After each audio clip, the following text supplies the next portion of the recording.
நீங்க இன்னைக்கு ஒரு நாளைக்கு தங்கிட்டு வெண்ணிலாவை நாளைக்கு ஹாஸ்பிட்டல் ஒரு வாட்டி காட்டிட்டு இந்த மருந்து மாத்திரை எல்லாம் வாங்கிட்டு அப்புறம் கிளம்புங்க. ஆமாங்க, சும்மா தேவையில்லாம ரிஸ்க் எடுக்க வேண்டாம். நாளைக்கே கிளம்புங்க.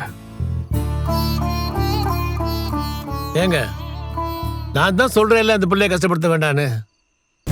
ஒரு நாள் தானே, நாளைக்கு போய்க்குங்க. இதெல்லாம் வேலைக்கு ஆகாது, நீங்க வாங்க. அதெல்லாம் ஒண்ணு இல்லை, நீங்க வாங்கல.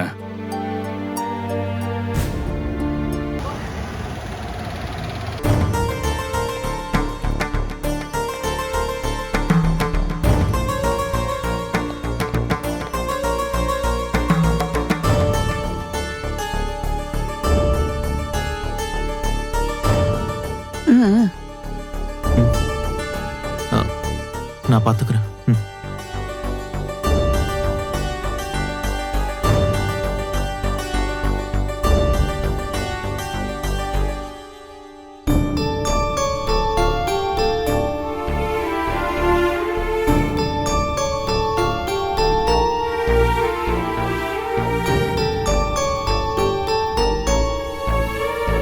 அத்தை, நடந்த எல்லாமே உங்களுக்கு தெரிஞ்சிருக்கும்.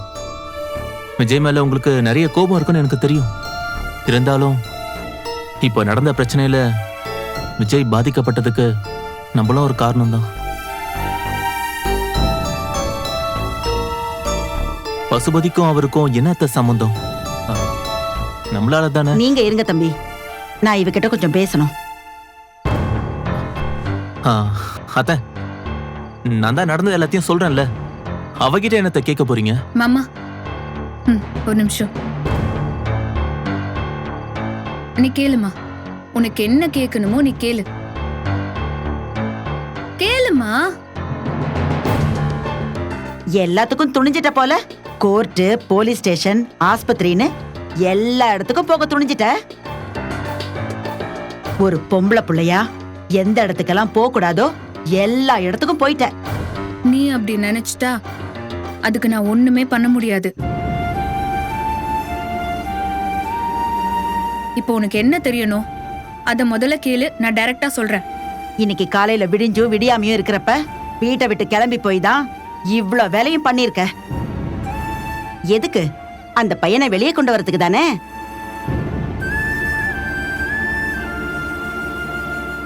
ஏய், வாயை திறந்து சொல்லுடி. இல்ல,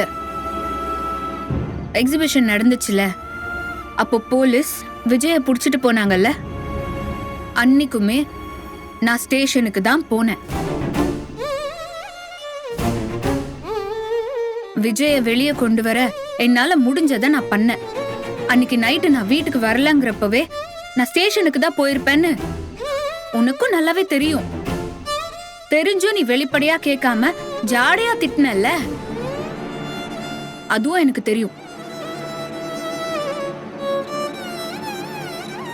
எங்க வெளிப்படையா கேட்டுட்டா உன் பேச்ச மீறி நான் விஜய் கூட போயிடுவேன்னு உனக்கு பயம், கரெக்டா? இப்போ ஒரு வாரமா நான் அங்க இங்கன்னு ஓடிட்டு இருக்கேன். ஏதேதோ காரணம் சொல்றேன், அதுலயும் உனக்கு சந்தேகம்.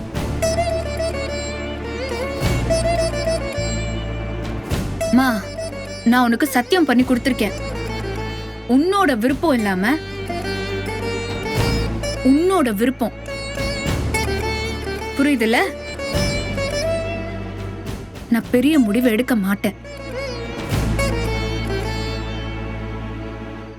ஆனா இப்ப நான் போனது பசுபதி என்ன பழி வாங்க விரிச்ச வலையில விஜய் மாட்டிக்கிட்டதுனாலதான். இதுல இருந்து விஜய காப்பாத்த வேண்டிய பொறுப்பு எனக்கு இருந்துச்சு. நான் போகாம இருந்திருந்தா என்னால அந்த குற்ற உணர்ச்சியோட கண்டிப்பா இருந்திருக்கவே முடியாது. விஜய காப்பாத்தணும் தான் நான் போனேன். அவரை வெளியவும் கொண்டு வந்துட்டேன். அந்த பசுபதிய ஜெயிலையும் புடிச்சு போட்டுட்டாங்க. இதோட இந்த விஷயம் முடிஞ்சுது. இதுக்கு மேல என்ன எதுவுமே கேட்காத. எவ்வளவு திமிரா பேசிட்டு போறான்னு பாத்தீங்களா? திமிரு பேச்சு தாண்டி. ஆனா அவ சொல்றதுலயே நியாயம் இருக்குல்ல. மத்த எல்லாத்தையும் கூட விடு. அந்த நாசமா போற பசுபதிய புடிச்சு உள்ள வச்சுட்டாலே என் பேத்தி. அத மட்டும் பாருடி. அதான் காவேரி அவ்வளவு தூரம் சொல்றாள் அத்தை. சரி சரி, எப்படியோ அந்த பசுபதி ஒழிஞ்சானே, அது வரைக்கும் எனக்கு நிம்மதிதான். அவனால அந்த பையன் மாட்டிக்கிட்டத நினைச்சு எனக்குமே கஷ்டமா தான் இருந்துச்சு. இத்தோட விட்டுட்டு அவ ஒழுங்கா இருப்பான்னா சரிதான்.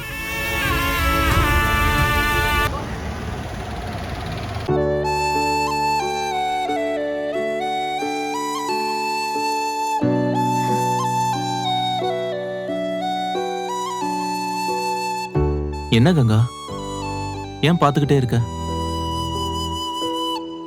நம்பவே முடியாத வேலைலாம் பண்ணிருக்கீங்களே, அதான் என் புருஷன் நானு ஆச்சரியத்துல பாக்குறேன். என்ன பண்ணி என்ன கங்கா, அவ்வளவு தூரம் போராடியும் கடைசியில வெண்ணிலாவோட மாமாவை கோர்ட்டுக்கு அழைச்சிட்டு வர முடியலையே கங்கா. இல்லங்க, அதெல்லாம் பரவாயில்ல. ஆனா நீங்க உசுர பணைய வச்சு இவ்ளோ தூரம் எடுத்த முயற்சியே பெரிய விஷயங்க.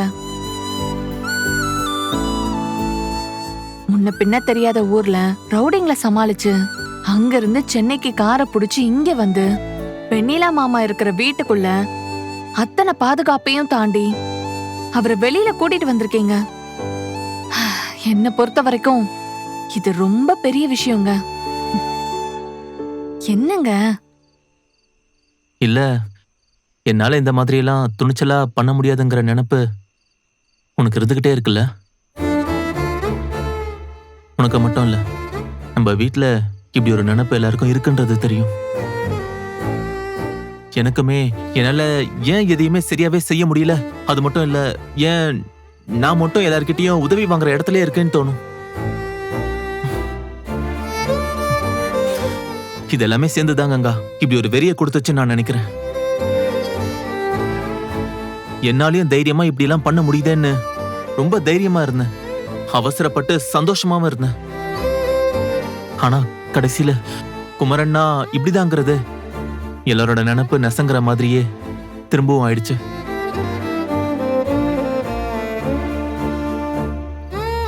சாரிங்க, உங்க மனசு நல்ல மனசுன்னு எனக்கு தெரியும். ஆனா நீங்க சொல்ற மாதிரி உங்களை குறைச்சி எடை போடுற எண்ணம் என்ன அறியாமே எனக்கு இருக்கதாங்க செய்யுது. அது தப்புதான், சாரிங்க. ஆனா நான் இனிமே அப்படி இருக்க மாட்டேன், இருக்க தேவையும் இல்ல. அதான் நீங்களே எல்லாத்தையும் உடைச்சிட்டீங்களே, எனக்கு ரொம்ப சந்தோஷமா இருக்குங்க. நீங்க இப்ப தோத்துட்டதா நினைக்காதீங்க, உங்களாலேயும் முடியும்னு நம்பிக்கை வந்துச்சுன்னு சொன்னீங்களே, அப்படியே இருங்க. உங்க பிரச்சனை என்ன தெரியுமா? நாங்க உங்களை குறைச்சி எடை போடுறது இல்ல, உங்களுக்கு உங்களையே இவ்ளோ நாளா எடை போட தெரியாம இருந்ததுதான். இன்னைக்கு நீங்க காட்டுற துணிச்சல ஊர்ல இருக்கும் போதே காட்டியிருந்தா அந்த பசுபதியை நீங்க தனி ஆளாவே ஓட விட்டுருக்கலாம்.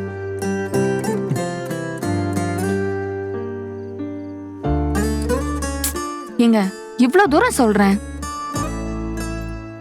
சரிங்க.